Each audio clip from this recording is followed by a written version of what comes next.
Welcome to the Timeless Tales Library, where every story is a gentle doorway into rest. I'm Theodore, your host, and tonight I'll be sharing a soothing tale to ease your mind and guide you gently towards sleep. The Timeless Tales Library is made possible by listeners like you. If you found comfort here, please subscribe and help us continue creating these peaceful stories. As you settle in, comment below and let me know where you are in the world tonight, and share a place you dream of a story taking you to, perhaps Paris, Rome, the Grand Canyon, or a quiet forest. Your ideas keep our little library glowing bright. This story is about a peaceful, softly paced journey to Baker Street on a quiet Christmas Eve. The falling snow hushes the London air as the subtle mystery of a lost jewel begins to unfold. Let the gentle glow of the gaslight and the steady comfort of Dr. Watson's narration guide you toward deep, restorative rest. Now, breathe slowly and let your mind drift, letting the day's worries fall away like petals from a gentle bloom. Tonight, you're stepping into the moonlit garden within the Timeless Tales Library. This hall opens onto a serene indoor garden, where books bloom like flowers along winding paths. Silver light filters from glass ceilings above, casting soft, calming shadows. The air carries the faint fragrance of night-blooming blossoms, and quiet streams murmur between shelves lined with stories of wonder and whimsy. Feel your body sink into your bed, your private seat within this tranquil garden. Relax your jaw, your shoulders, your fingers and toes. Let the gentle rhythm of the garden's night wrap around you, steady and soothing. Take a slow step along the winding paths of shelves. Let the stories of the moonlit garden drift into your imagination, carrying you gently into peace, curiosity, and dreamlike calm. Sherlock Holmes, The Mystery of the Blue Carbuncle. Welcome, friend, to a quiet corner of Victorian London. A place of soft gaslight and deeper shadow, where the mind may settle and the body may drift toward rest. This is an installment of our Sherlock Holmes Sleep Stories, a place where even the most perplexing mysteries resolve into tranquility. It is Christmas Eve, and a profound stillness has fallen upon the great city. Outside the snug windows of 221B Baker Street, the London air is hushed, dampened by a steady, persistent snowfall. The flakes are large and lazily descending, catching the gentle orange glow of the street lamps, a scene painted in the softest whites and ambers. Here, high above the muted sounds of the street, the world feels very far away, safely muffled and composed. I sit in my favourite armchair, its leather worn to a comforting softness, letting my eyes graze the flames in the fireplace. They dance and whisper a low, hypnotic sound, a perfect counterpoint to the quiet scratch of a pen upon paper. For Holmes is, as is his frequent custom, absorbed in a monograph on the subtle variations of the human ear, a work he considers of far greater importance than my simple chronicles. Tonight, however, the silence is heavier, sweeter, edged with the peaceful anticipation of a holiday that seems, by its very nature, to compel rest.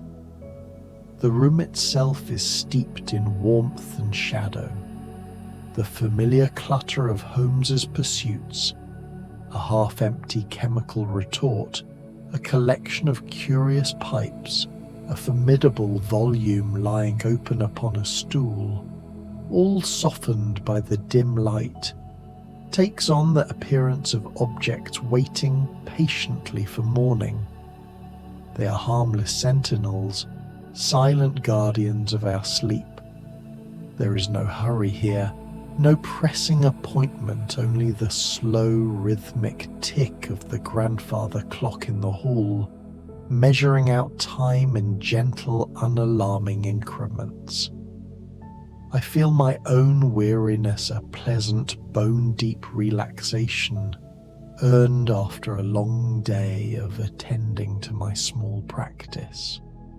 The heat of the fire is a palpable velvet embrace against my skin. My thoughts are as meandering and slow as the smoke curling languidly from Holmes's Persian slipper. For yes, he keeps his tobacco not in a pouch, but sometimes in a slipper, another of his harmless, whimsical eccentricities. "Watson," Holmes murmured, his voice a low, resonant rumble that did not break the quiet, but seemed instead to deepen it. "Observe the snow." I turned my gaze to the window, letting my eyes blur just slightly, so that the flakes are no longer distinct, but a shimmering, dissolving curtain of white. "It is beautiful, Holmes. Truly a night for quiet repose." "Quite so. It is an agent of peace, dulling the edges of the world. Yet even on such a night, the great human drama persists, like a faint, distant music attempting to carry over the gentle sound of the wind." He paused, and I waited, knowing that such a remark often preceded some curious detail he had gleaned from his immense, ever-whirring mind. But the silence settled once more, and I felt the pleasant heaviness return. I was very nearly asleep when a sudden dull thud from the street below brought me back, not with a jolt, but with the gentle rising awareness of a sleeper disturbed only by a dream. Holmes raised a delicate hand. "Ah, the persistent drama arrives." The sound was followed by a sharp, agitated rapping at our door. The quality of the knock suggested urgency, yet the deep layers of carpet and thick woodwork of the house absorbed its harsher edges, rendering it a muffled, almost polite insistence. A few moments later, Mrs. Hudson's kind, familiar face appeared at the door, her expression a mixture of apology and confusion. "Gentlemen, I am so sorry to disturb your evening. There is a small, rather frightened man below, quite breathless. He insists on seeing Mr. Holmes immediately." "Send him up, Mrs. Hudson, by all means," Holmes replied, rising smoothly from his chair. His movement was never rushed. It was a slow unwinding of a tightly coiled spring, graceful and without strain. He moved to the small table and adjusted the lamp, bringing its soft pool of light to bear upon the area of our consultations. The extra light was a gentle invitation, a beacon in the cozy twilight of our room. We heard the slow, heavy tread of the visitor upon the stairs. He was not a man accustomed to rushing, I observed, and the slowness of his climb suggested either great fatigue or profound apprehension. Each footfall was a soft, dull clump on the wooden risers, a simple rhythmic sound that nonetheless carried a certain weight. When the man entered, he brought with him a blast of cold, clean air and the faint, fresh scent of wet wool and snow. He was a small, rather stout individual, bundled up against the chill, his face round and red, his eyes wide and anxious. In his hand he clutched a rather battered old felt hat. He stood just within the doorway, breathing heavily, the condensation from his breath momentarily visible in the warm air. "Pray, step in, sir, and warm yourself by the fire," Holmes invited, his tone deeply reassuring. the very sound of a voice that commands safety and competence. You have had a fall, I perceive. The man took a hesitant step toward the hearth, letting the blessed warmth wash over him. A slight tumble, sir, nothing serious. Just a dreadful day, a dreadful day. He looked up, meeting Holmes's steady gaze, and a subtle shift occurred in his demeanour. The look of panic receded, replaced by a flicker of hope, the simple, quiet relief of a man who has finally reached a haven. My name is Peterson, sir. I'm a commissionaire, and tonight I am a very perplexed and unfortunate man. Holmes gestured toward the seat I had vacated by the fire. Sit down, Mr. Peterson. Take a full minute simply to breathe and allow the heat to penetrate your heavy coat. There is no urgency in this room, only stillness. When you're ready, you may begin your story, but do so without strain. Peterson settled into the chair. He did not immediately speak, but instead held his hands out to the flames, his shoulders slowly lowering from their tense position. I poured a small measure of brandy, its amber light catching the fire's glow, and offered it to him. He accepted with a nod of profound gratitude, raising the glass to his lips with a slightly trembling hand. The smell of the spirit, faint and clean, hung for a moment in the air, a final touch of comfort. The silence that followed was not awkward, but restorative. The snow continued its gentle work outside, and the fire continued its quiet, tireless heat. Finally, Peterson cleared his throat. It began, Mr. Holmes, about 4 o'clock this afternoon, down near the corner of Goodge Street. I was passing by, just a man on his way home from work, when I saw a knot of people gathered under the gas lamp. There was a fine gentleman, a very well-dressed man, quite clearly the worse for drink, staggering and lurching down the street. A rather rough-looking fellow was following him, and I fear he had mischief in his heart. Peterson paused, taking another slow breath.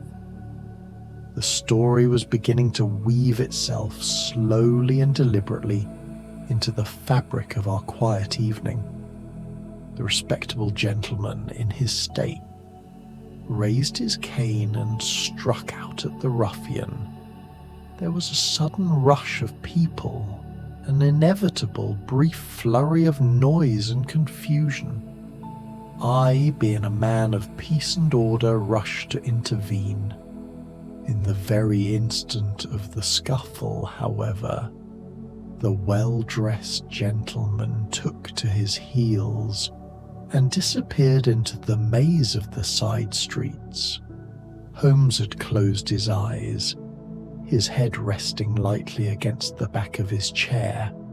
He was not sleeping, but using the darkness to focus his mind, to build the scene in the tranquil theatre of his imagination. I was left then, Peterson continued, his voice now steadier, more narrative, with the rougher fellow whom I was holding until the police came. He was shouting and struggling, but the police arrived quickly and took him away. The crowd dispersed, and the street was suddenly empty and quiet once more. He shifted in his chair, and the movement was accompanied by a slight metallic rattle. But the respectable gentleman, in his haste and fear, had dropped 2 things. The first was his hat, which I now hold here. He indicated the battered felt object he held so protectively. The second, Mr. Holmes, was a goose, The word goose hung in the air, momentarily absurd against the backdrop of our intellectual sanctuary, yet possessing a certain gentle charm. It was a domestic detail, soft and ordinary, a simple creature that seemed harmlessly out of place in a tale of potential violence. "A goose, Mr. Peterson?"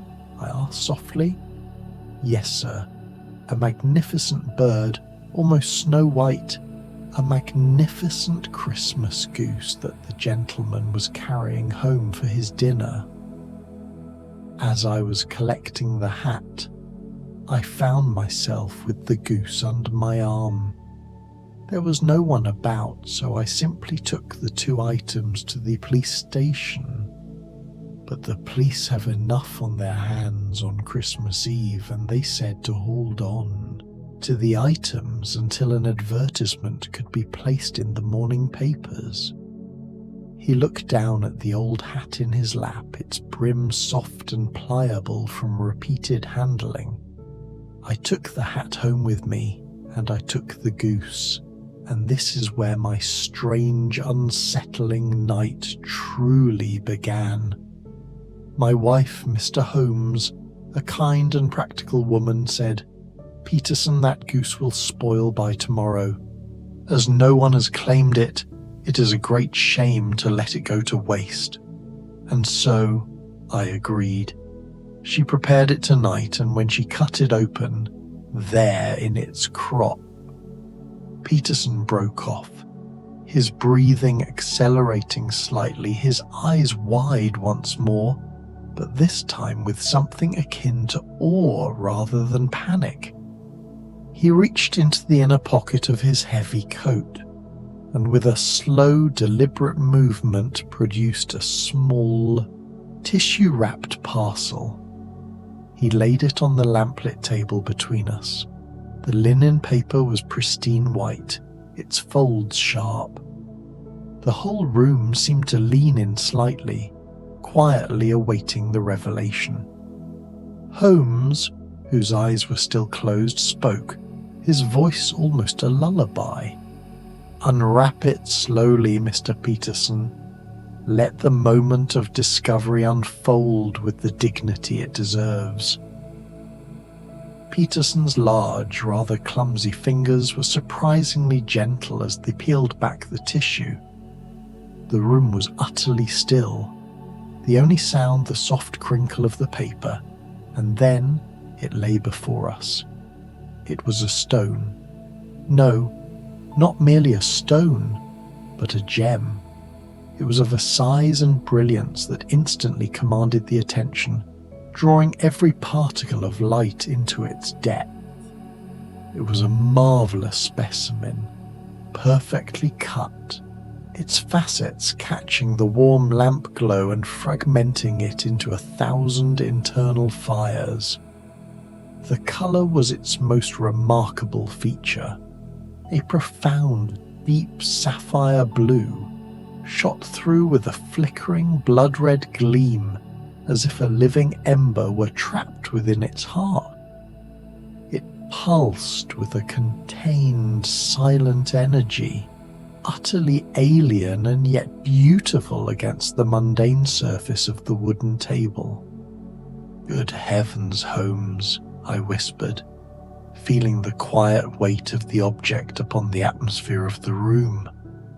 It was not a violent or shocking weight, but the profound pressure of immense, concentrated value. Holmes opened his eyes, and they were instantly sharp, though the rest of his expression remained placid.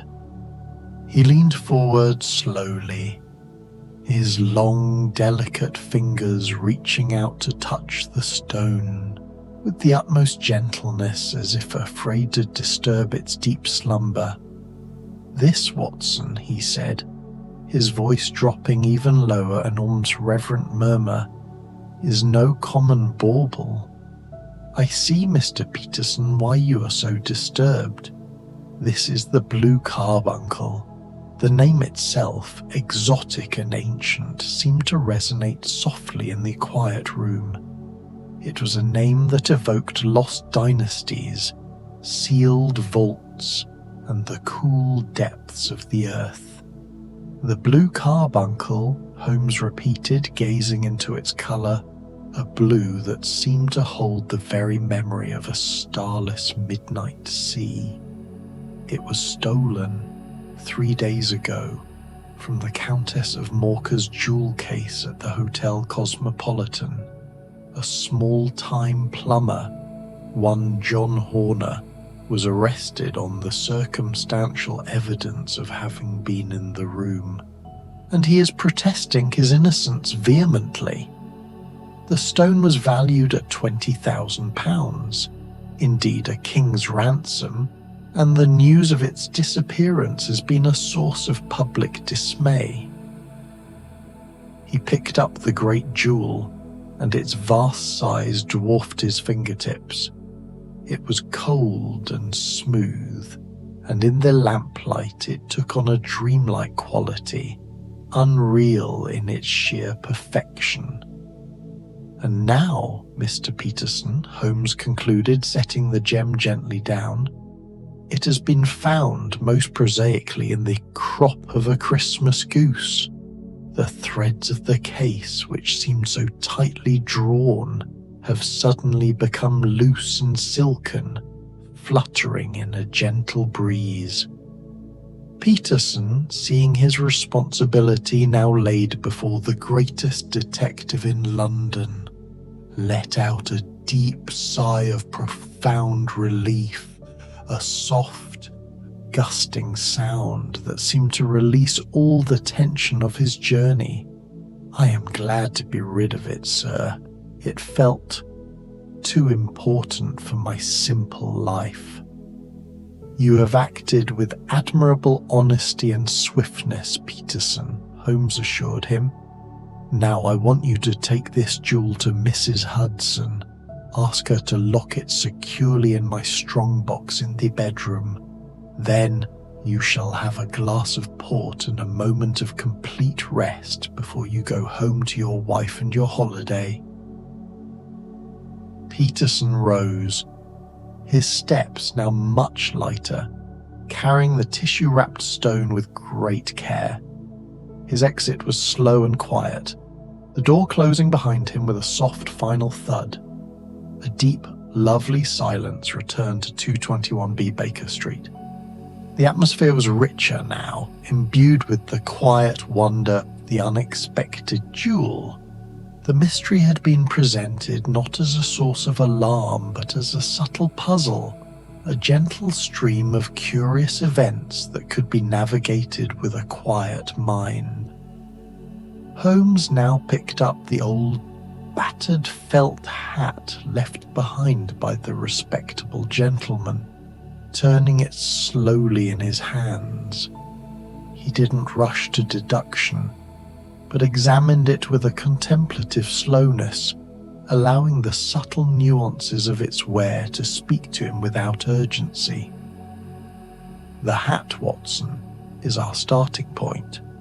It is a humble object, yet it carries the history of its owner written in the fibres of its felt. A hat is a silent confessor." He passed it to me, and I felt the weight of the soft, aged wool, its texture dry and slightly coarse. "It is a large hat, Holmes, worn clearly but of fine quality once. It appears to be a matter of small consequence. On the contrary, Watson, on the contrary, look at the size. It is a 712. A man of large intellect, perhaps. Note the felt, the colour, a light brown, very faded, but observe the grease spots and the dust clinging to the sweatband. This hat has seen little rain and much indoor air. The marks on the brim, here where a ribbon once was, tell a story of small, persistent habits. This is not the hat of a man of active outdoor life. It suggests a man of sedentary pursuits, whose head is rarely uncovered, perhaps indoors, perhaps a scholar, or a man of comfortable established means who works largely indoors. I felt the deep, pleasant relaxation of listening to Holmes's mind work. His observations, quiet and precise, wove a comforting tapestry of detail, a gentle unfolding of a human life from the simplest of objects. And look here, Watson, inside the brim, a small, barely visible smudge of green paint, an almost imperceptible stain. This man has recently been near fresh paint, perhaps supervising a small renovation or working in a place of art restoration. It is the faintest of clues, yet definite. He took the hat back, holding it under the direct soft lamplight. The owner, then, is a man of considerable brain power, probably middle-aged, perhaps in his late 30s, and certainly declining in fortune, as he wears a hat that was expensive, but is now clearly old and unbrushed. He is a man who valued his appearance, but now has less need or means to maintain it. Holmes placed the hat on the table beside the dazzling inert jewel. The contrast was striking. The vast, glittering value of the blue carbuncle next to the humble, fading quality of the old felt hat. The two were linked by a single frightened man and a Christmas goose. And this goose, Watson, the unwitting carrier of our fortune, it must have been purchased from a particular establishment. A poulterer, naturally, I murmured, allowing my eyes to drift toward the mesmerizing glow of the gem. Precisely, and given the haste of its unfortunate owner and the location of the scuffle, it is not unreasonable to assume a very local source. We do not chase phantoms, Watson. We follow simple, logical steps. We are not pursuing a villain tonight, but an explanation. Holmes walked slowly to the map of London tacked to the wall, his shadow stretching long and thin in the firelight.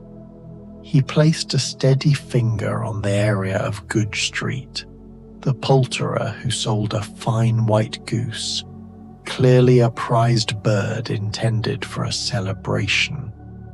We seek the shop that would sell a goose magnificent enough to hide the blue carbuncle, yet close enough to the scene of the conflict to be a last-minute purchase.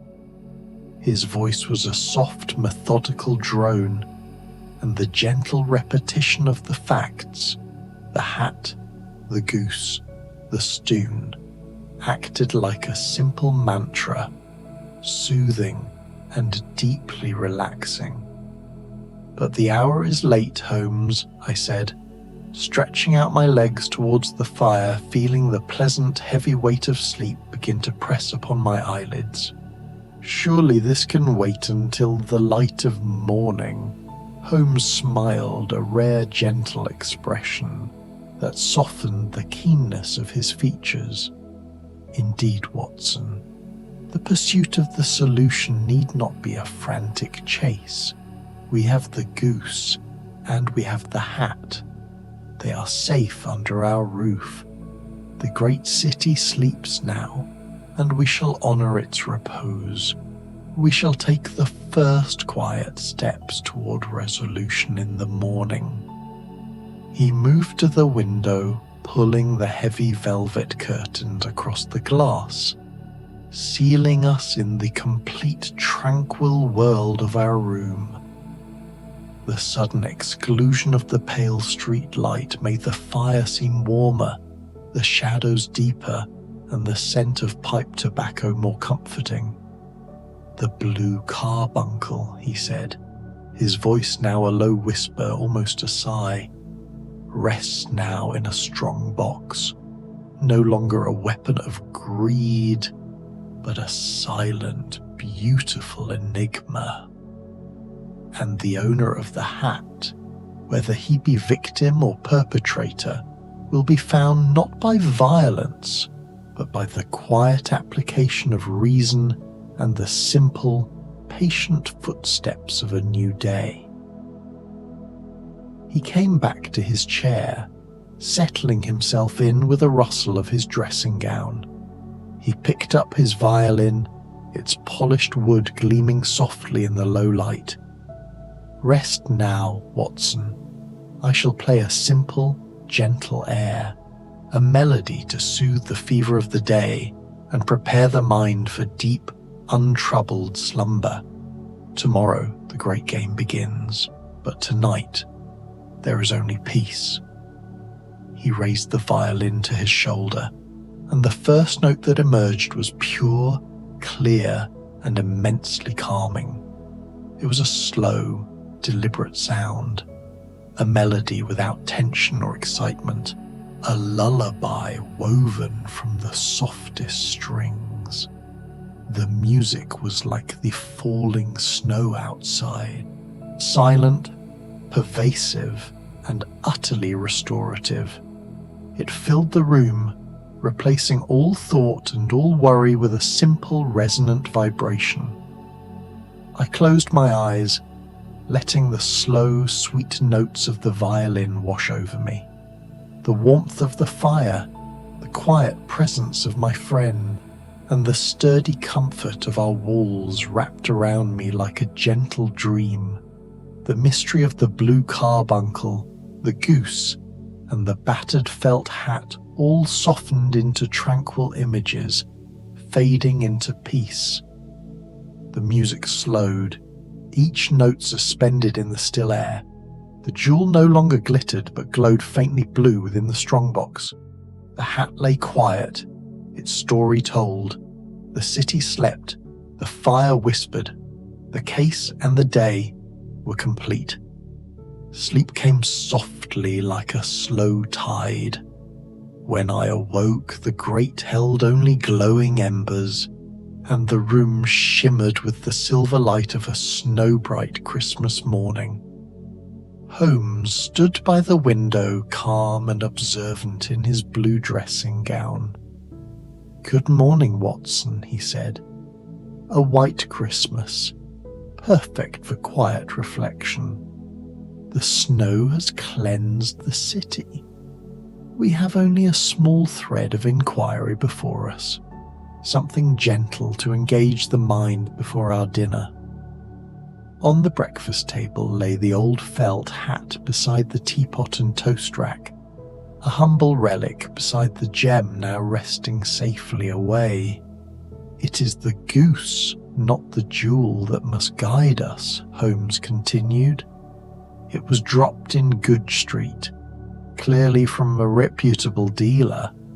He produced a small slip of paper.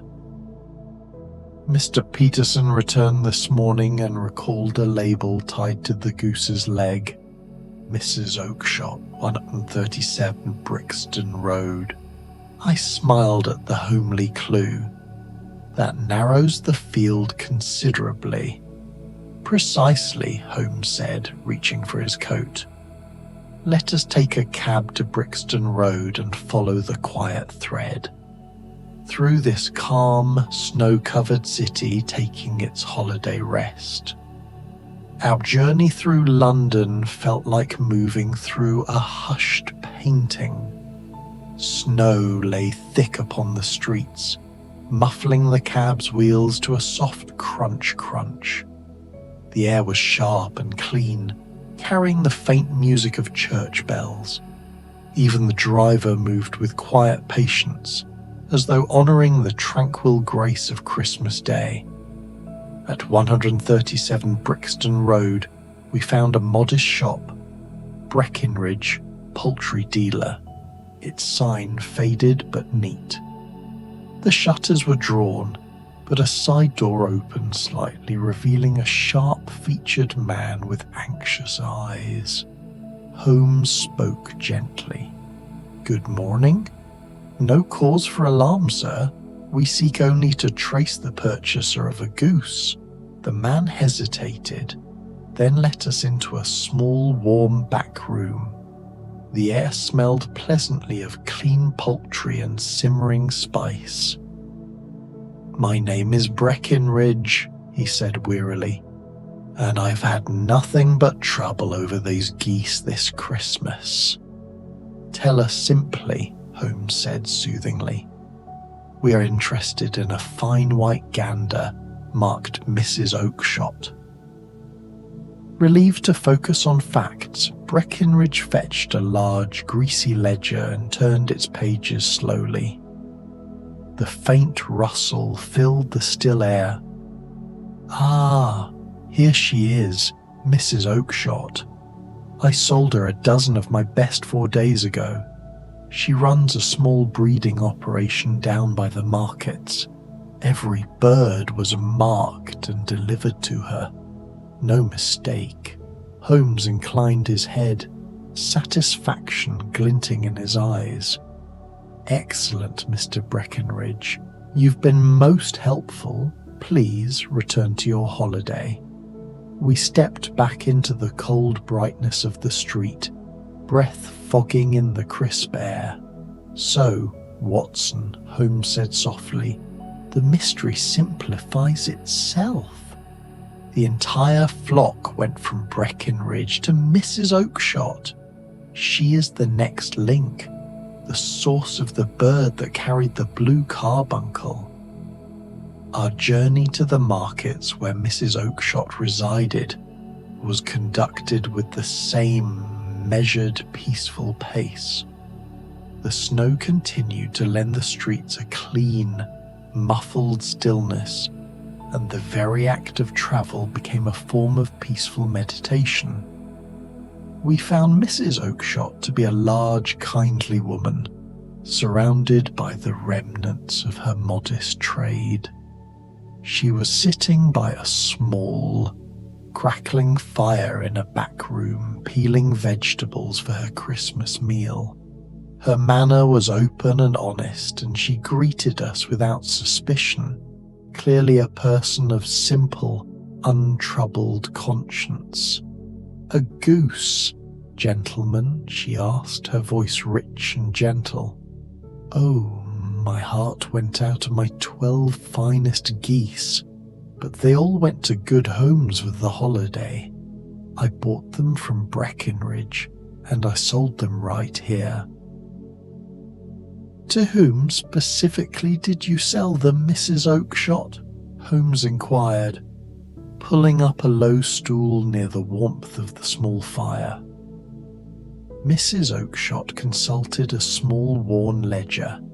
She read out the list of names slowly and clearly, her voice creating a soothing pattern of sound. There were several names, simple folk mostly preparing for their holiday feasts. "And the last one, madam?" Holmes prompted softly. She paused, tapping her finger gently on the final entry. "Ah, yes. The last one was bought late yesterday evening by a poor, frightened-looking gentleman named James Ryder.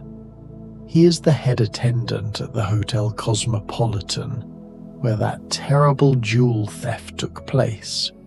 He seemed utterly distracted. He came here with a friend, a man named Maudsley, and they took the final goose right off my hands." Holmes closed his eyes momentarily, absorbing the information like a gentle ray of sunlight. The pieces were finally arranging themselves, not with a sudden crash, but with a quiet, satisfying click. And what became of that goose, Mrs. Oakshott? "Well, sir, poor Mr. Ryder had asked me to look after the bird for a few hours, as he had an errand to run. When he came back, there was a small mix-up. I had 2 brown speckled geese and the last of the white ones. I gave him the wrong bird, a speckled one, by mistake. He was so distracted he didn't notice. I kept the fine white one for my own dinner this morning, but I quickly realized my error and sent my husband out to trade the geese back at the Hotel Cosmopolitan. But by then, Mr. Ryder had left with the wrong bird. Holmes nodded slowly. A simple error, a classic case of mistaken identity. And the original white goose, the one you intended to give to Mr. Ryder, where is it now? Ah, I sold that one, a short time later, to a quiet gentleman down on Good Street for his family's dinner. The chain was complete. The white goose, meant for Ryder, was sold to the man who later dropped it. On Good Street, the very goose that contained the Blue Carbuncle. Holmes stood up, his gaze soft and contemplative. Thank you, Mrs. Oakshott. Your honesty has brought a great puzzle to a very gentle conclusion. You may now enjoy your meal with a completely clear conscience. We returned to Baker Street in the peaceful hush of Christmas afternoon, the mystery at last illuminated, needing only a quiet confrontation. Holmes sat before the fire, not gazing at the recovered Blue Carbuncle, but at the old felt hat that had begun the whole affair. The trail, Watson, leads inevitably to James Ryder, head attendant at the Hotel Cosmopolitan, he said. He was desperate. He stole the jewel, hid it in the crop of a goose raised by his sister, Mrs. Oakshott, believing he could retrieve it later. But she sold him the wrong bird, and the true goose, carrying the gem, passed into another man's hands. So the innocent plumber Horner will be freed, I exclaimed. Indeed, justice will be served quietly. Now for the final act. Holmes sent a calm, polite note summoning Ryder. Within the hour the man appeared, pale, trembling, and already near collapse. When he saw the shining carbuncle on the table, his strength failed him. He sank into a chair, face ashen. Holmes's voice was gentle, almost musical. Mr. Ryder, we know the truth. You are not hardened, merely weak and frightened. Tell us the whole story and this wretched business can end. Ryder broke down completely. Between sobs he confessed his temptation, his foolish hiding of the jewel in the goose and the horror of realizing the bird was gone. When his words were spent, Holmes rose and stirred the fire in silence. Mr. Ryder, he said softly, Horner is innocent. That wrong must be righted. As for you, your punishment is already within you. You have seen how greed destroys itself. This is Christmas, a time for compassion, not revenge. Go and mend your life. Ryder stared in disbelief, then fled into the falling snow, broken yet strangely redeemed. Holmes watched him go, then placed the carbuncle back into its box. The gem's cold brilliance seemed now only a relic of folly. The case is concluded, Watson, he said. The jewel is safe, the innocent man released, and the guilty one chastened by mercy. A resolution born not of punishment, but of the Christmas spirit. He drew the curtains, shutting out the dark, and the room filled with warmth and peace. The fire glowed softly. The city outside hushed under its white blanket. Come, Watson, Holmes murmured. Let us leave deductions for another day. The world is cold, but our hearth is warm. The mystery is ended. Nothing remains but rest. I sank into my chair, the quiet of Baker Street wrapping around me like a comforter. The fire whispered. Holmes sat serene, a faint smile playing at his lips. The Blue Carbuncle lay secure, silent in its box. Outside, snow fell over the great sleeping city. Within, all was stillness and gentle light. Every thought slowed, every breath deepened. The peace of Christmas, the calm after discovery, settled fully upon us, and in that perfect silence, I felt the soft, abiding contentment of a mystery resolved, and the world at last at rest.